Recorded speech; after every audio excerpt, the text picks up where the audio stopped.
Vamos al lío. Ya estamos hablando entonces de esto que estamos hablando, po. Los que han seguido toda la serie ya deberían saber dónde vamos.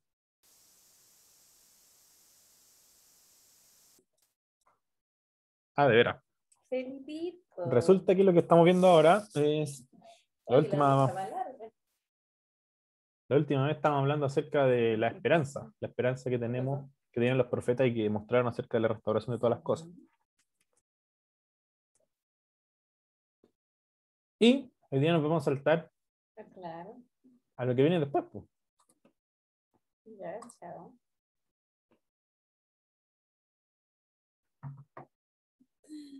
Ay, señores. La venida del cielo. Esto era como esa canción. Hay una canción, ¿no? Que habla así como. Ya viene No, polvo del cielo. Esas canciones como Luciana modernas. Pero no me recuerdo. Algo hablaba así. Pero bueno, en fin. La cosa es que eh, ya hemos construido, o sea, no construido, pero hemos tratado de seguir toda esta temática de una manera semi superficial, porque tampoco es tan superficial y tampoco ultra profunda, sino que más bien eh, lo más, lo más, eh, lo más robusta posible. Y obviamente el paso obvio siguiente, cuando se nos acaba el Antiguo Testamento, es el periodo intertestamentario. Así que vamos a analizar primera de Enoch. No, mentira. Vamos a ver de lo que habla en la Biblia, en el Nuevo Testamento. Y en el Nuevo Testamento vamos a hablar del tema favorito de Jesús. ¿Ustedes sabían cuál es el tema favorito de Jesús? No sé cuál es el color también, pero Eso es con intimidad. me gusta que mandaste caleta. El tema favorito de Jesús es. A ver, yo creo que lo que están rápido leyendo ahí, para responder la pregunta. Lo voy a sacar de la pantalla. El tema favorito de Jesús, de lo que más habló. ¿Ya? Es importante saber que Jesus Christ era un profeta también. Es un profeta considerado en la perspectiva bíblica de lo que es un profeta, ¿ya? No en la perspectiva moderna de lo que es un profeta. Por eso que cuando uno dice que soy un profeta, no, él no era un profeta, él era el hijo de Dios. Sí, también, ¿ya? Pero en la perspectiva literaria, en la perspectiva del contexto histórico y geográfico, ellos veían a Juan el Bautista y dijeron, este tiene que ser un profeta. ¿Por qué consideraron que Juan el Bautista era un profeta? Porque él hablaba sobre cuestiones que venían directamente desde los profetas del Antiguo Testamento. O sea, era una persona que declaraba la palabra de Dios y particularmente las promesas de Dios a Israel, el llamado al arrepentimiento, el juicio de la ira de Dios inminente si no había un arrepentimiento. Y también la proclamación del cumplimiento de las promesas de Dios de restauración también. Entonces, obviamente, súper profeta, ¿ya? Respecto en el imaginario israelita. Entonces Jesús llega así con la misma fuerza 8 y básicamente con un mensaje similar. Acuérdense como parte en la sinagoga hablando de Isaías, ¿ya? El año agradable del Señor y lo que viene a predicar y todo. Y obviamente es un predicador itinerario, pero que tiene el tinte de profeta respecto a las cosas que habla. Y una de las cosas que habla es sobre retomar las promesas que parecían dormidas por tanto tiempo y que eran las cosas que era necesario predicar, ¿ya? Y una de las cosas favoritas de Jesús fue la unión de los cielos y la tierra. Y la manera en que él expresaba dicha verdad o dicha realidad inminente, tangible para él, era hablar acerca del reino de Dios, ¿ya? O el reino de los cielos, el reino de Dios. Ahora, pongámonos en el contexto de la época, tratemos, ya, no nos pongamos, porque es difícil. Tratemos de, cierre su ojo, ponga su mente en blanco. No, es broma, es broma, es broma. Es broma, tío. Cerrad vuestros ojos. No, no lo cierran. Pero traten de imaginar lo siguiente. Que nosotros vivimos en un pueblillo, ¿ah? Por ahí, Israel antiguo, Palestina antiguo, del primer siglo, y de repente se corre la voz de que anda un profeta, ¿ya? Predicando sobre las promesas que Dios ha hecho a Israel de restauración, predicando acerca de la esperanza máxima del Israel respecto a la restauración de Israel, la liberación de Israel y la venida del reinado de Dios. O sea, Dios va a venir a restaurar las cosas que ha hecho, un rey del linaje de David. Entonces la gente dice, wow, un profeta hace un montón de años que no sabíamos. Y lo más probable, y los profetas eran predicadores itinerantes en este caso, se sabía que Jesús andaba de pueblo en pueblo predicando. Entonces no se iba a quedar mucho tiempo, iba a pasar, iba a entregar su mensaje, un par de cosas y se iba a ir. Entonces, para ellos es como hace años, o sea, hay gente que nunca en la vida había visto un profeta, la mayoría, o sea, casi 400 años que no aparecía un profeta. Entonces, obviamente, esta gente dice, oye, vamos, entonces, a ver, eh, subamos al monte, vamos a ver al Señor. Entonces iban a ver, pues, ¿ya? Y piensen del lado de Jesús, o sea, Jesús tiene un itinerario súper claro, ¿ya? Y es venir y predicar, traer un mensaje específico para cada pueblo, pero él no puede estar mucho tiempo en cada pueblo, son unas giras relativamente cortas. Entonces, como tiene un periodo corto de tiempo en cada pueblo, obviamente él no puede hablar de todas las cosas que le gustaría hablar. De hecho, él decide hablar de ciertas cosas en particular, específicamente de una temática que se repite en todos lados, y era la temática que principalmente él trajo, ¿ya? Una de las temáticas principales. ¿Y cómo sabemos que es la principal? Es por la que más se repite, ¿ya? Entonces, en este contexto, imagínense, la gente con la más expectativa, sigue expectación, va a venir un profeta, va a venir un profeta, y Jesús dice, chuta, tengo una sola oportunidad para hablar de algo. ¿De qué debería hablar? ¿Ya? Y esto es súper importante para que nosotros entendamos el mensaje del Nuevo Testamento, pero a esta altura también no debería ser tan sorprendente para nosotros el mensaje que Jesús va a traer, porque es la continuación del Antiguo. Entonces, ¿qué termina el Antiguo? En la esperanza de la restauración de las cosas. Israel había sido liberado de Babilonia, pero no había sido restaurado, no había sido restituido. El templo era chiquito, ¿ya? Como Messi chiquito, un templo chiquito, ya o sea, Ezequiel vio que la presencia se había ido, ¿ya? Y todo lo que vio Ezequiel es una promesa de restauración del tipo del jardín del Edén al final del tiempo, y es lo que hablamos la otra vez, ¿ya? Así que el 47 es súper interesante respecto de eso. Entonces al final, en la línea, como que lo que cae de cajón ahora es alguien que hable sobre lo mismo que están hablando todos, o sea, qué va a pasar con Israel, qué es lo que Dios quiere hacer, hasta cuándo nos ha olvidado, ¿ya? Y el hecho de que hayan sido 400 años igual es como también como un asunto de números bíblicos, 40, 400, ese tipo de cosas, ¿ya? Entonces Jesus Christ viene y dice, ¿de qué hablar? ¿De qué? ¿De qué os hablaré, chavales? Y Jesús habla en español. Ahora, es importante que en el contexto nuestro, en el contexto de ellos, nosotros normalmente vamos a asociar a Jesús con enseñanza de tipo más moral. No solo a nivel cristiano, sino que a nivel también como secular, la gente dice, pucha, Jesús tenía enseñanzas bacanes, qué sé yo. O sea, los que son un poquito más, los que tienen menos, con los que no tienen como odio al evangelio en sí, sino que hay gente que no es cristiana y todo dice, no, pero Jesús era un gran maestro, etcétera, etcétera. Pero incluso los cristianos también asociamos a Jesús con el mensaje del amor, ¿verdad?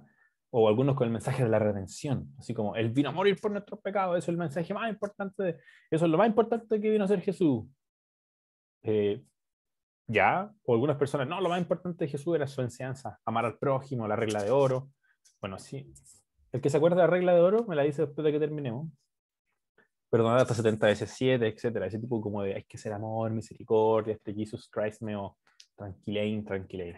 Obviamente hay un grupo que habla, no, Jesús vino a predicar, a liberarnos de nuestro pecado y liberarnos del infierno. ¿Ya?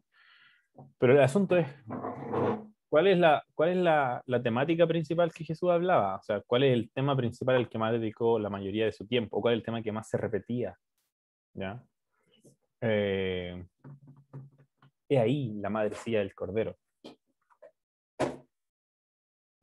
Entonces es importante porque la reputación que nosotros tenemos como de los mensajes de Jesús, o el que nosotros consideramos que es el mensaje más recurrente de Jesús, no es el que ellos esperaban. Los contemporáneos, ¿ya? No esperaban el mismo tipo de mensaje y tampoco lo veían de la misma forma, sino que percibían a Jesús y con lo que él decía como un profeta de la línea de los profetas, que obviamente expresaba venía anunciando las promesas que hace mucho tiempo se habían hecho, como las de Isaías, las de Ezequiel, etc., la de Malaquía. Y de cierta forma anunciaba que esas promesas finalmente se estaban cumpliendo en él, ¿ya? O sea, los cielos estaban invadiendo la tierra de la manera que se había predicho por los profetas. ¿Se acuerdan que el otro día hablábamos de la esperanza que tenían? La esperanza en los libros de los profetas. O sea, la esperanza de, de que eventualmente se iban a reunir el espacio de Dios con el de los hombres, que eventualmente veríamos, por ejemplo, un lugar donde Dios estaría en medio de nosotros y habría fiesta, abundancia, regocijo, todo estaría perfecto. Pero nada de eso se había visto. O sea, la esclavitud de Babilonia, después 400 años de más o menos nomás, siendo esclavos de un rey, de otro rey, de otro rey, o sea, sirviéndole a un imperio, después a otro, y hasta Roma ahora. ¿Ya? Entonces, Jesús se presentaba a sí mismo como la persona que estaba llevando a cabo esta gran obra. Según él era la... Según él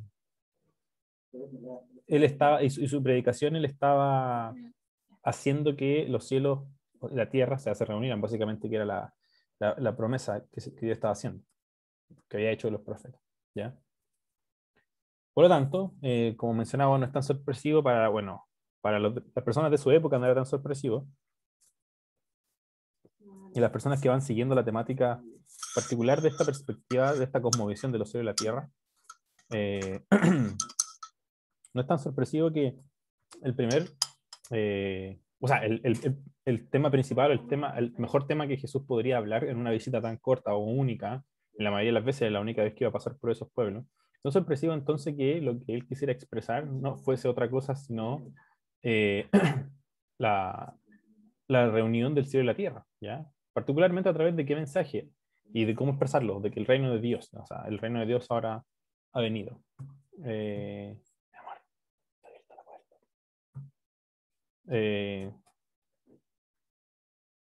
Que el reino de Dios ha venido, ¿ya? Eso es súper importante también, porque obviamente Jesús usa una metáfora, que es la metáfora de el reinado de Dios, porque al final el tema del reino de Dios, que no vamos a ahondar mucho ahora, porque obviamente vamos a usar esa metáfora, o sea, vamos a hablar de esa metáfora mucho más después, ¿ya? Y vamos a explicar de qué va todo este tema del reino de Dios y de qué se trata y por qué lo usan. Pero el asunto es que Jesús está usando una metáfora que se refería a algo similar, o sea, básicamente se refería a lo mismo, pero con otras palabras. Entonces, Jesús aprovecha de tomar esa metáfora y aplicarla para esto. O sea, el reino de Dios está presente. Por eso que el primer mensaje de Jesús, ya según Marco, perdón, capítulo 1 dice, después de que Juan había sido encarcelado, Jesús vino a Galilea proclamando el evangelio de Dios, ¿ya? Y diciendo, el tiempo se ha cumplido y el reino de Dios se ha acercado. Es importante porque, fíjense, el tiempo se ha cumplido, obviamente, es la representación de el tiempo de qué, el tiempo de lo que Dios había dicho, o sea, la promesa que Dios había dicho, las buenas noticias. Eh, Dios, lo que Dios ha prometido para Israel, para el mundo, las promesas de la restauración de las cosas se han hecho visibles ahora. Dice, aquí está aquí. ¿Ya? O sea, el reino de Dios, o como también algunos académicos buscan decir que no tiene que ver como con un edificio, sino que tiene que ver con el sistema, ¿ya? El sistema de cómo Dios gobierna en su lugar, o sea, el espacio de Dios y con su sistema de reinado, ya es el que se ha acercado. Y eso es súper importante. Y esa es la buena noticia. Y Jesús dice, bueno, a eso es lo que venimos. Y básicamente este es el mensaje que él va a repetir en todos sus viajes, ya por cada una de las ciudades. De esto es lo que él habla la mayoría del tiempo.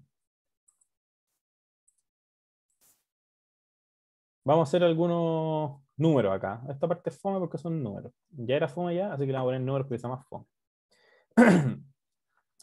eh, ¿Cómo podemos medir que la temática más importante sea una o la otra? O sea, ¿cómo podemos determinar qué temática es más importante en un libro, o en este caso en la biografía o en los mensajes de alguien?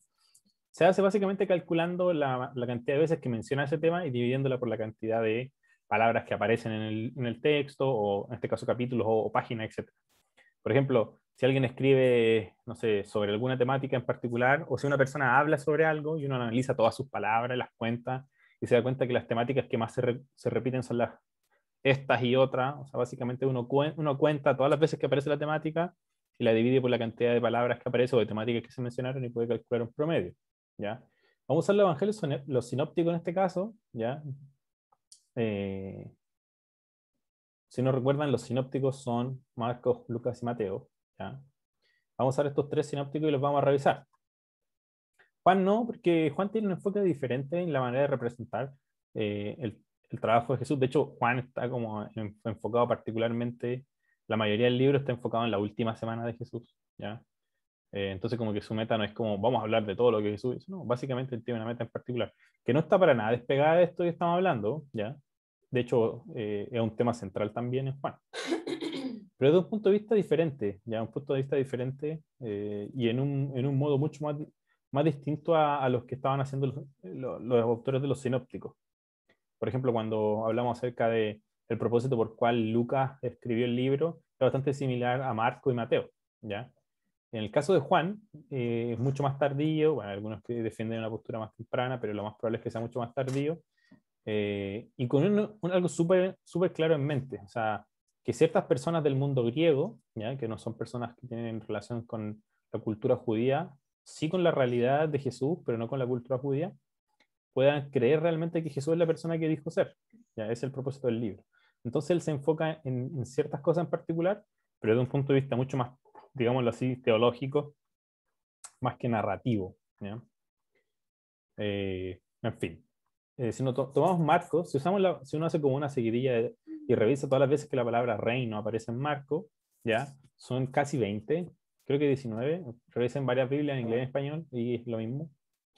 Pero las veces que él habla como del reino de Dios, ya que significa la reunión de los cielos y la tierra, o sea, que el reino de Dios venga o que el reino de Dios esté aquí, es otra forma de decir la reunión de los cielos y la tierra. Básicamente que el espacio de Dios viene a invadir este reinado, el reinado de los humanos, o sea, viene a invadir este espacio eh, y viene a invadir este espacio eh, y a conquistarlo, obviamente. ¿Ya? Es el espacio de Dios, está reuniéndose con el espacio del hombre otra vez. Eh, y las veces que habla particularmente, obviamente vamos a tomar del 1 al 14,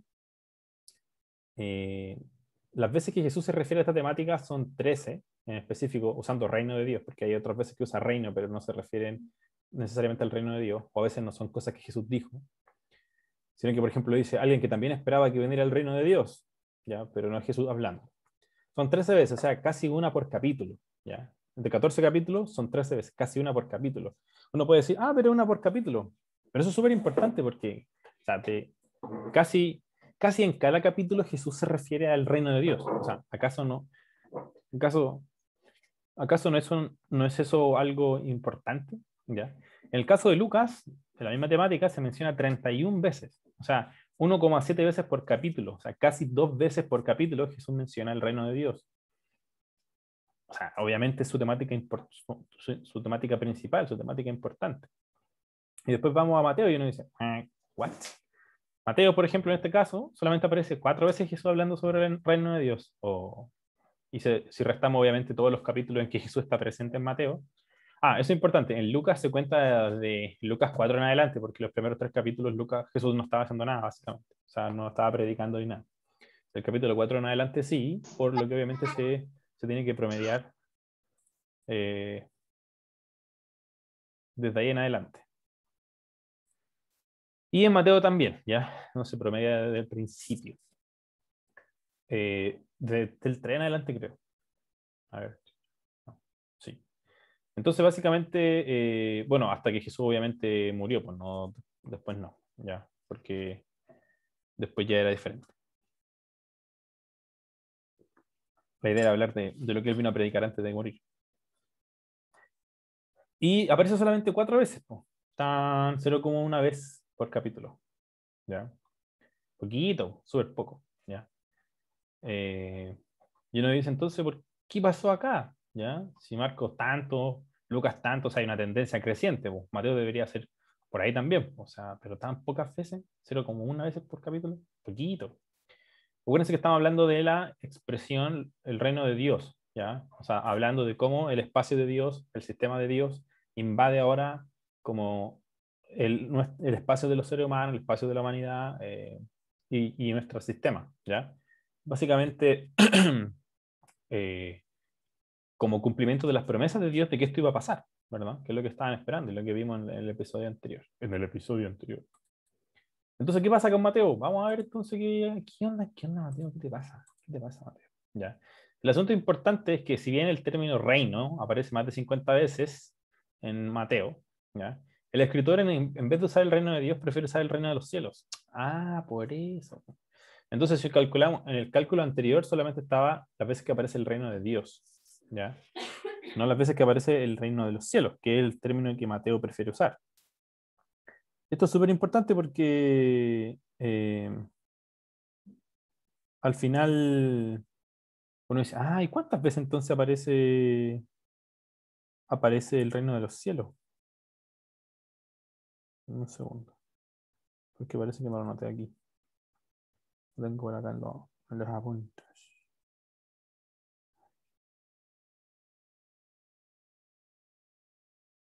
Eh, reino de los cielos.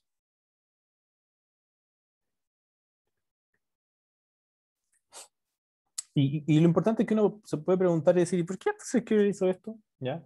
Y el asunto no es como que Mateo diga así, la verdad es que eh, no sé, me parece mejor. Ahora, no debería ser una sorpresa para nosotros, ¿ya? Para las personas que hemos estado estudiando esta perspectiva, que Mateo prefiere usar los cielos, ¿ya? Porque la mentalidad de los israelitas, ¿qué representa los cielos? ¿Ya? Representa el espacio de Dios, el lugar donde Dios está. Entonces el reino de los cielos es una forma súper israelita de decir los cielos, o sea, el espacio de Dios, lo que se separó del espacio de la humanidad en Génesis 3, lo que, o sea, lo que estaba presente en el Edén, en el jardín del Edén, lo que hacía que hubiera vida por siempre, que todo floreciera y estuviera abundante, y hubiera vida y todo estuviera hermoso y todo eso, ¿ya? Eh, entonces Mateo prefiere usar un término, una expresión mucho más israelita, eh, para hacer clara su idea respecto a esto. Ya en Mateo aparece 32 veces el reino de los cielos. 32. O sea, básicamente, si son 24 capítulos, 1.3, 1.4 veces por capítulo. Si le sumamos los otros 4, obviamente es casi 2 veces por capítulo también Jesús menciona lo mismo. O sea, no hay ninguna otra temática en los evangelios que se mencione, que Jesús haya mencionado más que el reino de los cielos o el reino de Dios. O sea, básicamente, ¿a qué se refiere? Jesús hablaba de de qué era el reino de los cielos, de qué era el reino de Dios. Y particularmente en qué mentalidad lo decía o con qué propósito, con el propósito de que el reino de los cielos y el reino de Dios están aquí, están presentes ahora, en Él. El hecho de que Jesús esté aquí, hablando y caminando, significa que el reino de Dios y el reino de Dios, el reino de los cielos, ha invadido la tierra ahora. El espacio de Dios está presente ahora en el espacio de los seres humanos, pero no está presente en el templo, en el único lugar. Acuérdense que el reino de los cielos solamente se podía percibir en el lugar santísimo del templo, ese espacio chiquitito. Pero ahora Jesús dice no, porque la promesa es que el reino de Dios iba a estar en todos lados. El reino de los cielos iba a estar en todas partes. El espacio de Dios, donde Dios está, va a estar presente en toda la creación. Entonces Jesús dice, ahora yo soy la manifestación del reino de los cielos. Está aquí presente ahora. Y no solamente en ese espacio chiquitito, sino que está presente acá. Esa es la idea, ¿ya? Por eso es que es tan chocante. Cada vez que veamos el término reino de Dios, reino de los cielos, no es nada más que Jesús hablando acerca de el cumplimiento de esa gran esperanza y de esa gran promesa que hizo Dios de que algún día su espacio no estaría presente solo en el templo, sino que inundaría toda la creación y traería una restauración a todas las cosas. O sea, que se reuniría realmente todas las cosas que están en el cielo y las que están en la tierra para transformar todo en algo nuevo. Por lo tanto, ya no es solamente una decisión lingüística, una mera decisión lingüística, así como, no, me gusta más cómo suena esa, cómo suena la otra, sino que básicamente lo que nos quiere decir Mateo es de una manera sutil que lo que Dios está trayendo a través de Jesús no es un nuevo sistema de reinado para la tierra y ya, uno nuevo de paquete, nuevito, sino que básicamente lo que está trayendo es un sistema de reinado que ya existe, ya uno que es real, que ya se ha probado, y que ese sistema ahora va a estar acá. O sea, el sistema, el sistema de reinado, el sistema como Dios hace que las cosas funcionen en su espacio, ahora está aquí, pues, presente en nuestro espacio. Básicamente, el reinado existente en el espacio de Dios, que son los cielos, ahora ha venido, ¿ya?, hacia la tierra y está presente en la tierra, que es el espacio de los seres humanos. Eso es una idea totalmente increíble, y básicamente si uno viene siguiendo toda la historia, debería llegar a esta conclusión, porque eso es lo que quieren expresar los autores. O sea, en Génesis 3, el espacio de Dios, que son los cielos, se separaron del espacio del hombre, que es la tierra. Entonces los humanos ya no pueden vivir en armonía con Dios a plenitud. Ya, y es todo lo que hemos hablado. Pues con el templo hay esta pequeña unidad, el espacio de Dios, el reino de Dios, por decirlo de esta forma, el reino de los cielos, usando el mensaje, el término de Jesús, pero el espacio de Dios, los cielos, solamente se podían hacer presentes en este pequeño espacio del templo. Pero ahora Jesús dice, no, este sistema de reinado, el espacio de Dios, ahora está presente en la tierra, ¿ya? Aquí, right now. Bueno, y por eso es que Mateo aparece tan poco, ¿ya? Por eso en Mateo no aparece el reino de Dios, porque prefiere usar el reino de los cielos. Y obvio, porque Mateo está pensado mucho más para un público judío. Entonces le llega, para ellos va a ser mucho más impactante y va a tener mucho más sentido que ellos vienen siguiendo la temática con la Biblia, que les digan el reino de los cielos, a que les digan el reino de Dios. Porque el término de los cielos es mucho más importante para ellos. O sea, ¿ya? Por lo tanto, podemos ver aquí algunos pasajes y cómo es que Mateo hace mucho más claro este punto respecto de la importancia de cómo es que Jesús veía que el espacio de Dios, su sistema de reinado, estaba invadiendo progresivamente la tierra, o sea que el cielo y la tierra se estaban uniendo de manera progresiva. Es que la primera vez que Jesús habla sobre, o sea, la primera vez que Jesús aparece hablando en público en Mateo, básicamente dice, entonces Jesús comenzó a predicar y a decir, que esto es un poco lo que dice Marcos también al principio, arrepiéntanse, porque el reino de los cielos se ha acercado. ¿Ya? Marcos dice el reino de Dios. El reino de los cielos se ha acercado. ¿Ya? Arrepiéntanse. O sea, está diciendo, miren, el reino de los cielos está aquí a la mano, está aquí entre medio. Pero cuando uno va a las palabras finales de Jesús, ¿ya?, de las últimas veces que Jesús habla, fíjense lo que dice. Acercándose Jesús les habló diciendo, toda autoridad me ha sido dada en el cielo y en la tierra. O sea, básicamente Jesús está diciendo, tengo la autoridad ahora, porque es el hijo primogénito, lo que Pablo dice después, que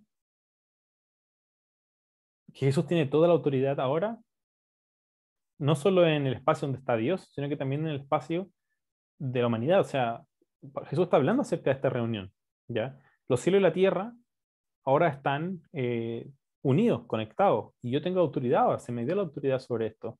Básicamente, que Él es el punto en el cual estas cosas se han reunido. Al principio dice, no, los cielos se han acercado, pero Él dice, no, ahora los cielos y la tierra como que fueran un tema junto, ¿ya?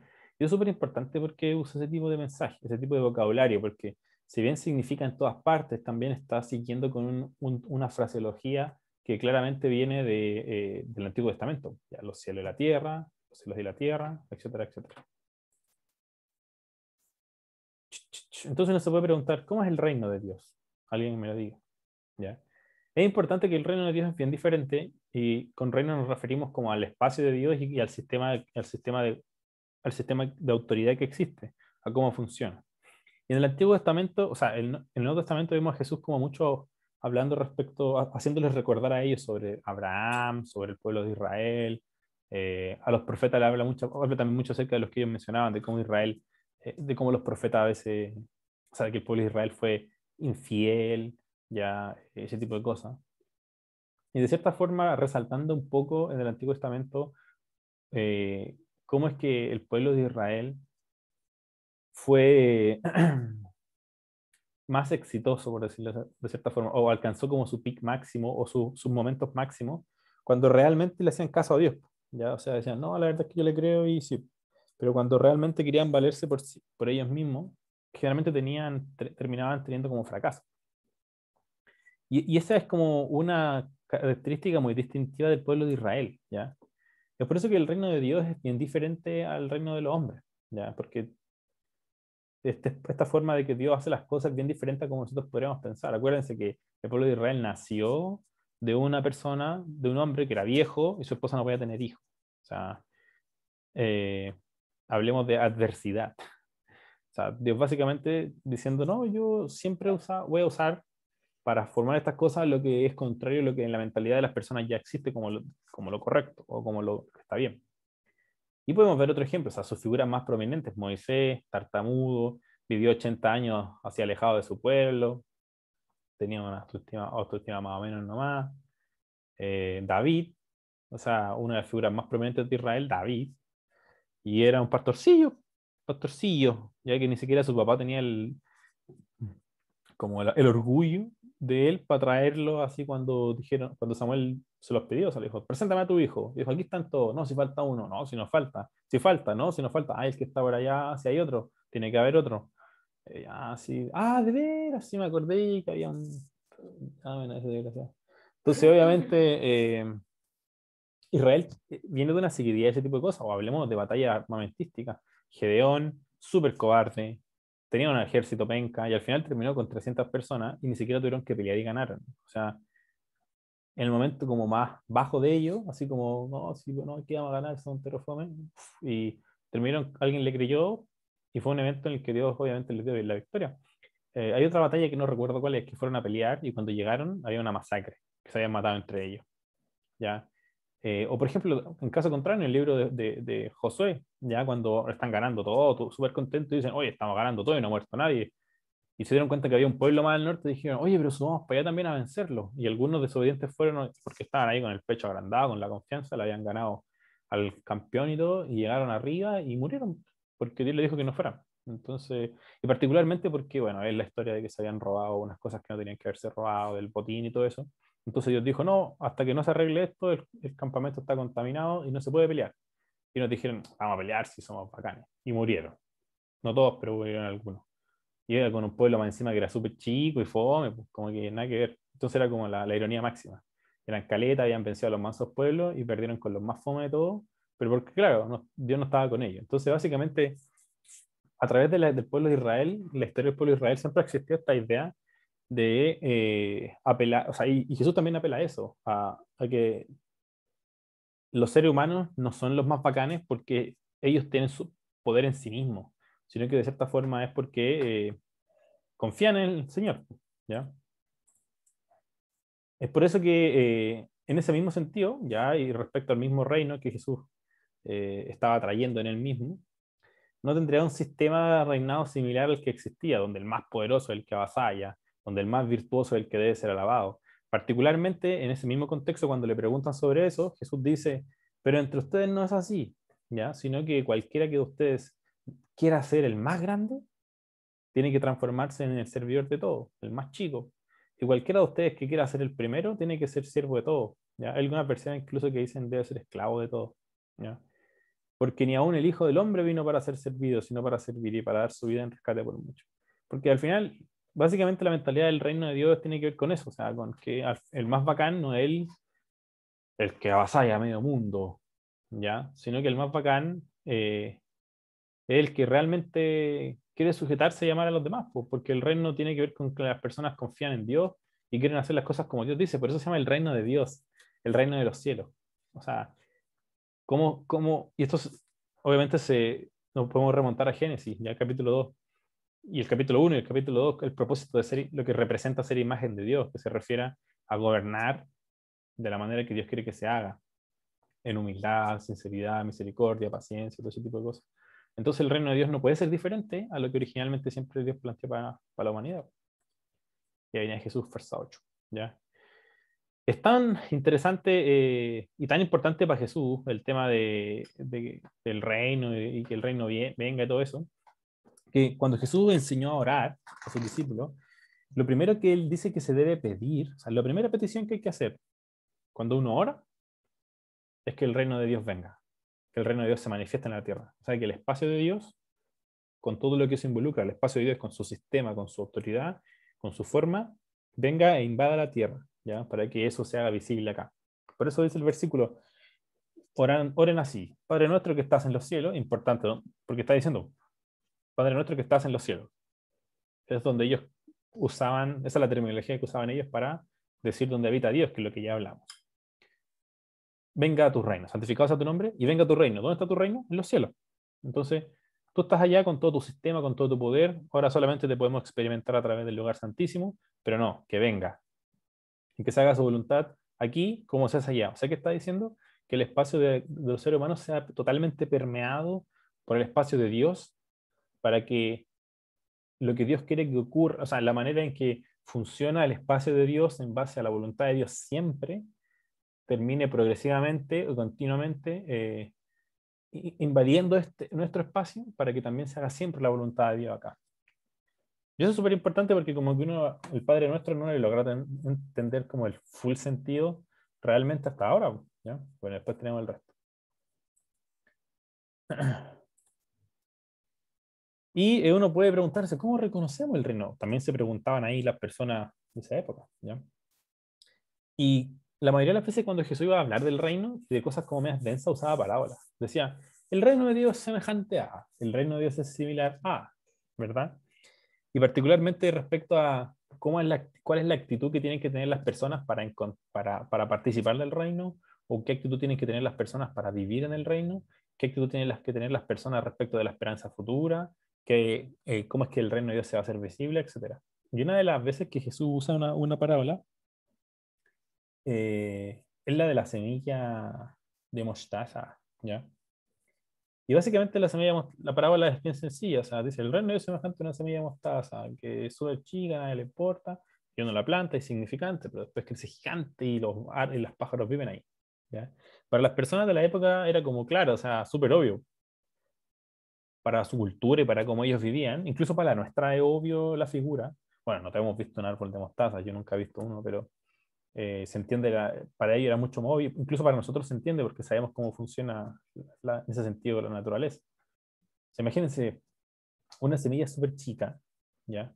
Y aquí las personas han intentado hacer un montón de cuestiones, ya, un poco sacando, como perdiendo un poco el contexto real de la parábola, que la parábola es bien clara. O sea, básicamente Jesús nos quiere decir a través de esta parábola, de esta analogía, es que el reino de Dios puede ser, es súper chico, como una semilla, pero eventualmente va a crecer, crecer, crecer, crecer, crecer, crecer, crecer, y va a ser una cuestión gigante, abundante, que va a abarcar y va a permitir que haya vida ahí y todo, ¿ya?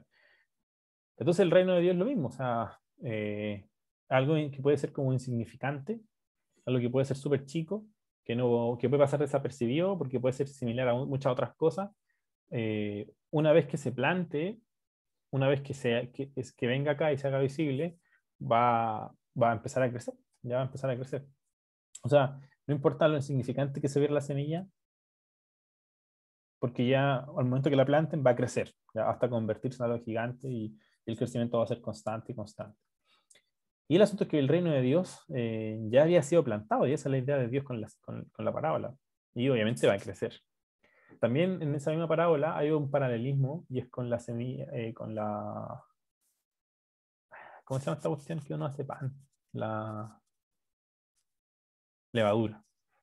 O sea, Jesús compara al reino de Dios con la levadura, y uno podría decir, oye, pero la levadura es mala. Pero él, claro, está comparándolo porque dice, es el reino de Dios. De hecho, es un paralelismo. Dice la de la mostaza y después dice esta misma. Creo que esta versión está en Lucas. Y él dice, el reino de Dios es como semejante a la levadura que uno pone en la masa, y es chica, pero empieza a crecer, crecer, crecer, crecer, y termina así como contaminando toda la masa, ¿ya? O sea, es la misma idea, que el reino de Dios es algo que uno pone y que parece insignificante, pero en su naturaleza misma viene intrínseca, eh, la capacidad de crecer, crecer, crecer, crecer y terminar llenándolo todo, ¿ya? Las parábolas, las parábolas. O sea, así tenemos muchas más parábolas. Es importante que si ustedes quieren repasar todas las parábolas, repásenlas. Y fíjense que la mayoría de las parábolas están enfocadas al reino de Dios y a su efecto, a cómo es que uno lo puede ver, cuál es la reacción que uno tiene que tener cuando se da cuenta de que existe, cómo uno tiene que vivir siendo participante del reino de Dios, qué es lo que uno tiene que esperar del reino de Dios, cómo verlo, cuál es la esperanza que deberían tener las personas que están en el reino de Dios, y todo ese tipo de cosas. O sea, está todo relativo y relacionado con eso. Y respecto de cómo reconocerlo, hay una historia en la que le preguntaron los líderes de Israel y le dijeron, oye, ¿cuándo va a venir el reino de Dios? ¿Cómo sabemos que va a venir? ¿Ya? Preguntan a Jesús, ¿y cómo va a venir? ¿Y cuándo? ¿Ya? Porque obviamente, la idea de cualquier persona básicamente es que un reino y un reinado tiene que ver con tanto el sistema como el espacio físico. En esa época es a través de conquista. ¿Ya? O sea, está representado en figura, en ley, en edificios, en cultura, en arquitectura, en milicia, en política, en economía, geografía, todo eso. Entonces, obviamente, si ellos imaginan que ellos estaban esperando que viniera el reino de Dios, eso es súper importante. Ellos estaban esperando que el reino de los cielos se hiciera visible y que viniera el rey y lo pusiera. Ya lo estaban esperando, por eso Jesús dice, oye, ya vino. Y entonces todas las personas decían, Dios está cumpliendo su promesa, ¿dónde? Entonces básicamente ellos esperarían que vendría alguien a conquistar, a derrocar al Imperio Romano, cambiar ese reinado, ese sistema de dominio, y restaurar Israel a lo máximo, y que ahí estuviera el monte, y que todas las naciones vendrían a donde está Israel, y que Israel sería la nación más importante, y todos vendrían para acá, querrían aprender la cultura de Israel, querrían vivir como israelitas, y aprender la Torá y vivir en abundancia con el Señor y todas esas profecías que vivo en Isaías, en Ezequiel. Entonces cuando Jesús le preguntaron, dice, habiéndole preguntado a los fariseos cuándo vendría el reino de Dios, Jesús le respondió, dijo, el reino de Dios no viene con señales visibles. ¿What? Y tampoco van a decir, miren, ahí está, o ahí está, allá está. Porque dice Jesús, aquí el reino de Dios está entre ustedes, o entre vosotros está. O sea, Jesús está diciendo, no, es que el reino de Dios no es algo como que va a verse. ¿En qué sentido se va a ver como que alguien pueda decir, mira, ahí está el reino de Dios, ahí viene el reino? ¿Por qué? Porque no se van a ver un grupo un montón de, o sea, la caballería que viene con un montón de soldados, o, o no sé, un soldado de a pie que vienen a tomarse un lugar y que construyen un imperio o levantan paredes, murallas y qué sé yo. Jesús dice, no, ustedes no van a ver, no lo van a ver, ya no lo van a ver. Eso es súper interesante porque eh, Jesús le dice, ustedes no van a notarlo, o sea, no van a notarlo. De hecho, les dice que ellos ya se habían perdido, o sea, dice, ustedes ya no vieron que vino, o sea, dice, el reino está entre ustedes, ¿ya? Está aquí. Y ustedes ya se lo perdieron, son incapaces de verlo. Lo que es súper loco, porque está como escondido así a plena vista, es como que dice, no, si está aquí ya. Y la gente dice, ¿cómo va a estar aquí? Y Jesús dice, sí, pues, está entre medio de ustedes, entre medio de ustedes. Es como que Jesús está tratando de expresar de una manera no tan sutil que Él es el reino. Él es la manifestación visible del reino. Él es el reino. Aquí es como que básicamente estuviera diciéndole, el reino de Dios no lo van a ver como ustedes esperan, no van a decir ahí está, ahí viene, sino que el reino de Dios está entre medio de ustedes, hablándoles, básicamente. ¿Ah? El reino de Dios, guiño, guiño. eh, básicamente es que no cualquiera podría verlo. ¿Ya? Las personas que realmente tuvieran los ojos como listos para verlo, lo verían. Y, y no es la manera que ellos esperaban, sino que el hecho de que Dios, el espacio de Dios invadiera el espacio de nosotros, y no solamente en el lugar santísimo, sino que en muchos más lugares, estaba representado en que Jesús estaba ahí. Jesús estaba ahí, entre medio, y eso significaba que el reino de los cielos, que la autoridad de Dios, el espacio de Dios, estaba ahora entre nuestro espacio. De cierta forma él creía que era el que estaba inaugurando, o sea, él estaba dándole el puntapié inicial al reino de Dios en la tierra, al espacio de que, o sea, él dijo, la obra de él de cierta manera andaba por aquí y por allá, conectando el espacio de Dios con el espacio de los hombres, estaba haciendo visible el espacio de Dios en distintas zonas, donde quiera que iba, Dios estaba ahí, el espacio de Dios estaba ahí. Dios estaba ahí. Donde fuera Jesús estaba Dios ahí. Ya no está solamente en el lugar santísimo, en el templo allá en Jerusalén, sino que si subía a Galilea, Dios estaba ahí. Si después bajaba a Samaria, estaba ahí. Iba a Belén y estaba ahí. Iba a Capernaum y estaba ahí. O sea, el reino de Dios estaba invadiendo, o sea, superponiéndose con distintas zonas donde Jesús estuviera. Y él se consideraba como el que estaba inaugurando. Él estaba haciendo, o sea, inaugurando una palabra moderna, estaba inaugurando la reunión de los cielos y la tierra. Por eso que Jesús se pasó la mayoría de su tiempo predicando sobre esto. Y es importante que sea como invisible, por eso Jesús habla tanto de las parábolas. Acuérdense de la parábola que dice, el reino de los cielos es como una persona que encontró un tesoro y dejó todo por el tesoro, para comprar el terreno y comprar el tesoro. Porque básicamente no cualquiera lo puede ver, porque el reino de Dios se manifiesta a través de lo que hay en el reino de Dios, o sea, donde Dios está, en el espacio de Dios, también conocido como el reino de Dios o el reino de los cielos, se hace la voluntad de Dios siempre. Y lo que más se quiere hacer es vivir conforme a lo que Dios quiere.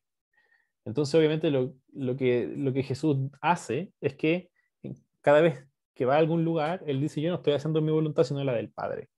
O sea, básicamente lo que Él está haciendo es haciendo visible o haciendo manifiesta, de cierta forma, eh, la manera en que se vive, la manera en que hay que ser, la nueva forma de ser humano, la nueva manera de ser humano, es la que Él está mostrando mientras camina en la tierra, mientras hace su obra. Entonces las personas que logran ver eso y darse cuenta que la escritura siempre habló de eso y Jesús está cumpliendo eso, obviamente son las personas que son capaces de participar y ver el reino. ¿Ya? Después vamos a hablar acerca de eso, de buscar y ver el reino. ¿Ya? Y la otra pregunta, escucha, ¿el reino es de ahora? ¿El reino va a venir? Porque Jesús dice, hay que buscar el reino, pero también dice, el reino está aquí. ¿Ya? Tema interesante. Que veremos la próxima semana. Tu, tu, tu, tu.